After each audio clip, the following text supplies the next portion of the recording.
Student, welcome my YouTube channel Kapardi knowledge class. तो आज हम आपके लिए लेकर आए हैं इंटरमीडिएट हिंदी की किताब से गद्यांश पर आधारित प्रश्न। तो यहाँ पहले हम गद्यांश देखेंगे।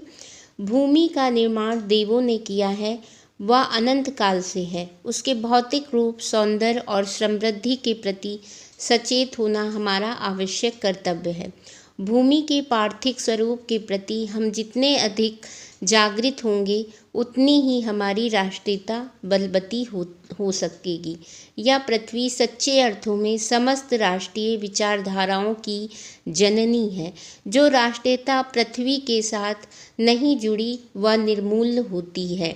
राष्ट्रीयता की जड़ें पृथ्वी में जितनी गहरी होंगी, उतना ही राष्ट्रीय भाव का अंकुर पल्लवित होगा। इसलिए पृथ्वी के भौतिक स्वरूप की अघोपांत जानकारी प्राप्त करना, उसकी सुंदरता, उपयोगिता और महिमा को पहचानना आवश्यक धर्म है। तो ये आपका गद्यांश था, गद्य से लिया गया है। तो यहाँ पे इससे संबंधित कुछ क्वेश्चन पूछे जाते हैं। पहले ऐसे आपका पेपर में गद्यांश दिया होता है, फिर उससे संबंधित कुछ प्रश्न पूछे जाते हैं। तो आइए प्रश्नों को देखते हैं। उपर्युक्त गद्यांश के शीर्षक एवं लेखक का नाम लिखिए। तो ये उपयुक्त गद्यांश जो है राष्ट्र के स्वरूप से लिया गया है और इसके लेखक जो हैं वासुदेव शरण अग्रवाल हैं। तो ये देखिए यहाँ लिखा है, प्रस्तुत गद्यांश का शीर्षक राष्ट्र का स्वरूप तथा इसके लेखक वासुदेव शरण अग्रवाल हैं। अगला है, राष्ट्र भूमि के प्रति हमारा आवश्यक कर्तव्य क्या है। तो इसी में से हमें क्वेश्चन ढूंढना होता है। तो राष्ट्र भूमि के प्रति हमारा आवश्यक कर्तव्य क्या है। तो ये देखिए यहाँ पे आवश्यक कर्तव्य आपको मिल गया है।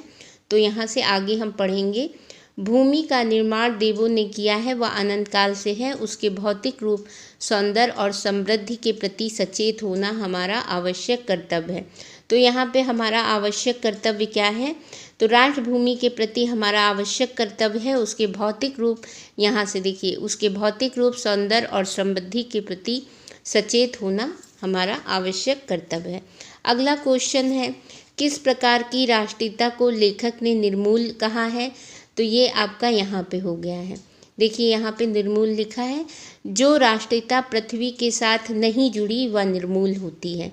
तो यहाँ से आप ले लेंगे, लेखक ने कहा है जो राष्ट्रीयता पृथ्वी के साथ नहीं जुड़ी है वह निर्मूल होती है। अगला क्वेश्चन है, यह पृथ्वी सच्चे अर्थों में क्या है। यह पृथ्वी सच्चे अर्थों में क्या है। तो ये हम क्वेश्चन यहाँ पे देखते हैं।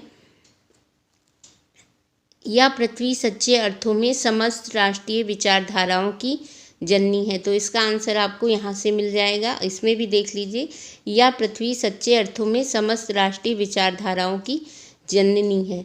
तो सारी क्वेश्चन देख रहे हैं आपको, सारे क्वेश्चन के आंसर आपको इसी गद्यांश में से मिल गए। पहले आपको एक बार गद्यांश पढ़ना है, फिर क्वेश्चन पढ़ना है, फिर उसमें आपको याद आ जाएगा कहाँ पे ये कथन है। या आप पहले क्वेश्चन को पढ़ लीजिए सारे, फिर उसके बाद गद्यांश पढ़िए। तो उससे संबंधित आपको उसमें क्वेश्चन जहाँ पे दिखे शब्द उसको अंडरलाइन करते चलिए, पेंसिल से करिएगा पेपर में। राष्ट्रीयता की जड़ें पृथ्वी में जितनी गहरी होंगी, उतना ही राष्ट्रीय भाव का अंकुर पल्लवित होगा। इसलिए पृथ्वी के भौतिक स्वरूप की अघोपांत जानकारी प्राप्त करना, उसकी सुंदरता, उपयोगिता और महिमा को पहचानना आवश्यक धर्म है।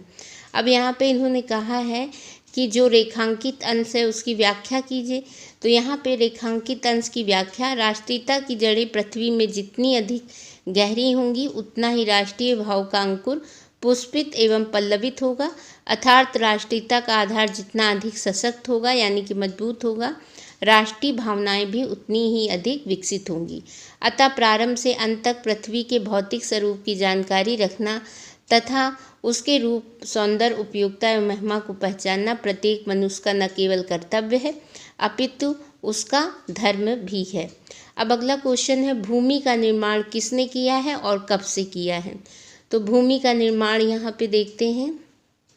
भूमि का निर्माण देवों ने किया है और वह अनंत काल से है। तो यहाँ पे इसका आंसर हो जाएगा, भूमि का निर्माण देवों ने अनंत काल से किया है। अगला क्वेश्चन है, भूमि के पार्थिव स्वरूप के प्रति जागरूक रहने का परिणाम क्या होगा। तो इसका भी हम देख लेते हैं। भूमि के पार्थिव स्वरूप के प्रति हम जितने अधिक जागृत होंगे उतनी ही हमारी राष्ट्रीयता बलवती हो सकेगी। ये इसका आंसर है। तो सारे क्वेश्चन के आंसर आपको इसी गद्यांश में से मिल गए। तो ये आपका गद्यांश कहाँ से लिया गया था? राष्ट्र का स्वरूप, और इसके जो लेखक हैं वो कौन है? वासुदेव शरण अग्रवाल हैं। तो यहाँ पे ज़्यादातर आप पहचानने का ये है तरीका, ज़्यादातर इसमें देखो राष्ट्रीयता आया है, राष्ट्रीय भाव, राष्ट्रीयता, तो आप जान जाइएगा कि ये राष्ट्र के स्वरूप से लिया गया है, क्योंकि इसमें राष्ट्र के स्वरूप के बारे में बात की जा रही है।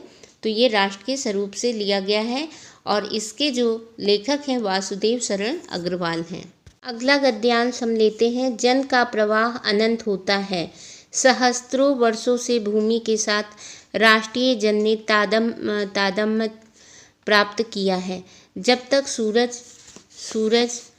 सूर्य की रश्मियाँ नित्य प्रातःकाल भुवन को अमृत से भर देती हैं, तब तक राष्ट्रीय जन का जीवन भी अमर है। इतिहास के उन उतार चढ़ाव पार करने के बाद भी राष्ट्र निवासी जन नई उठती लहरों से आगे बढ़ने के लिए अजर अमर है। जन का संततवाही जीवन नदी के प्रवाह की तरह है, जिसमें कर्म और श्रम के द्वारा उत्थान के अनेक घाटों का निर्माण करना होता है। अब यहाँ पे पूछ रहे हैं जन का प्रवाह किस तरह है? तो जन का प्रवाह अनंत होता है। तो यहाँ पे आपका आंसर ये हो जाएगा, जन का प्रवाह अनंत है। अब फिर अगला क्वेश्चन है, पाठ का शीर्षक एवं लेखक का नाम लिखिए। तो ये भी आपका राष्ट्र के स्वरूप से लिया गया है और इसके लेखक कौन है? वासुदेव शरण अग्रवाल हैं। तो यहाँ पे भी देख लीजिए, आपका इसका आंसर है। प्रस्तुत गद्यांश के पाठ का शीर्षक राष्ट्र का स्वरूप है और इसके लेखक वासुदेव शरण अग्रवाल हैं। रेखांकित अंश की व्याख्या कीजिए। जन का प्रवाह अनंत होता है, सहस्त्रों वर्षों से भूमि के साथ राष्ट्रीय जन ने तादात्म्य प्राप्त किया है। जब तक सूरज की रश्मियाँ नित्य प्रातःकाल भुवन को अमृत से भर देती, तब तक राष्ट्रीय जन का जीवन भी अमर है। तो इसका है रेखांकित अंश की व्याख्या। प्रत्येक राष्ट्र का इतिहास निरंतर बदलता रहता है तथा उसमें अनेक उतार चढ़ाव आते रहते हैं, किंतु राष्ट्र के निवासियों की श्रृंखला निरंतर चलती रहती है। मनुष्य पीढ़ी दर पीढ़ी अपने राष्ट्र के साथ जुड़ा रहता है। इसी कारण हजारों वर्षों से मनुष्य ने अपनी भूमि के साथ तादात्म्य स्थापित किया हुआ है तथा विभिन्न दृष्टियों से एक रूपता बनाई हुई है। जब तक राष्ट्र रहेगा और राष्ट्र की प्रगति होती रहेगी, तभी तक राष्ट्रीय जन का जीवन भी रहेगा। इसमें कुछ ज़्यादा नहीं होता है, बस उसी में थोड़ा सा फेर बदल कर देना होता है और आपको उतना ही अर्थ लिखना है, उतने ही अंश का जो अंडरलाइन होता है। पूरे का लिखेंगे तो नंबर कट जाएगा, तो जितनी भी लाइन अंडरलाइन होगी उसी का आपको अर्थ बताना होगा और बस उसी में थोड़ा हेर फेर करके आप उस तरह ही लिख सकते हैं। अब यहाँ है सूर्य की रश्मियों का क्या प्रभाव पड़ता है? तो ये देखिए, सूर्य की रश्मियों का नित्य प्रातःकाल भुवन को अमृत से भर देती हैं। ये है इसका। अगला है क्वेश्चन है, घाटों का निर्माण का आशय स्पष्ट कीजिए। घाटों का निर्माण कहाँ है? ये देखिए, जिसमें कर्म और श्रम के द्वारा उत्थान के अनेक घाटों का निर्माण करना होता है। तो यहाँ पे उत्थान के घाटों का निर्माण कैसे होगा? तो कर्म और श्रम के द्वारा उत्थान के अनेक घाटों का निर्माण होगा। ठीक है, होता है। जन का प्रवाह से क्या तात्पर्य है? तो जो जीवन नदी के प्रवाह की तरह है। जन का जो संततवाही जीवन नदी के प्रवाह की तरह है। इसका यहाँ पे भी आंसर देख लेते हैं। आंसर है यहाँ पर, घाटों का निर्माण का आशय मनुष्य जन अपने कर्म और श्रम के द्वारा विकास के लिए पदचिन्ह छोड़ना है। संततवाही का अर्थ है सदा प्रवाहित या स्थायी। और जब तक, अब यहाँ अगला क्वेश्चन है आपका, संततवाही का अर्थ स्पष्ट कीजिए। तो संततवाही का अर्थ सदा प्रवाहित या स्थायी है। राष्ट्रीय जन का जीवन कब तक अमर रहेगा? अमर है तो जब तक सूरज की रश्मियाँ नित्य प्रातः भुवन को अमृत से भर देंगी, तब तक राष्ट्रीय जन का जीवन भी अमर है। अगला क्वेश्चन है, तादात्म्य और अजर का शब्दार्थ क्या है? तो तादम्य का अर्थ है एकत्व या एक सा होना, तथा अजर का अर्थ है क्षय रहित या जो बूढ़ा ना हो। तो तादम्य का क्या अर्थ है? एकत्व या एक सा होना, और अजर का अर्थ है जो बूढ़ा ना हो, जो कभी मरे ना। अगला क्वेश्चन है, राष्ट्रीय जन ने किसके साथ तादम्य प्राप्त किया है? तो राष्ट्रीय जन ने भूमि के साथ तादम्य वो किया है।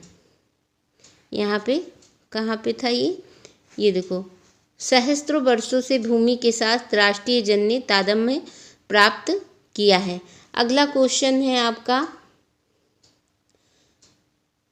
राष्ट्र निवासी जन किसके समान आगे बढ़ने के लिए अजर अमर है ना? तो राष्ट्र निवासी जन किसके सामने? तो यहाँ पे होगा राष्ट्रीय जन ने भूमि के साथ तादम्य प्राप्त किया है। अगला क्वेश्चन है, जन का प्रवाह अनंत होता है। तो जन के प्रवाह से तात्पर्य है लोगों का झुकाव। प्रस्तुत गद्यांश के पाठ का शीर्षक राष्ट्र का स्वरूप है और इसके लेखक वासुदेव शरण अग्रवाल हैं। तो ये आपका गद्यांश से संबंधित क्वेश्चन है। यहाँ पे गद्यांश दिया हुआ है जो कि राष्ट्र के स्वरूप से लिया गया है और इसके लेखक हैं वासुदेव शरण अग्रवाल। उससे संबंधित कुछ क्वेश्चन हैं। अब हम अगला गद्यांश देखते हैं।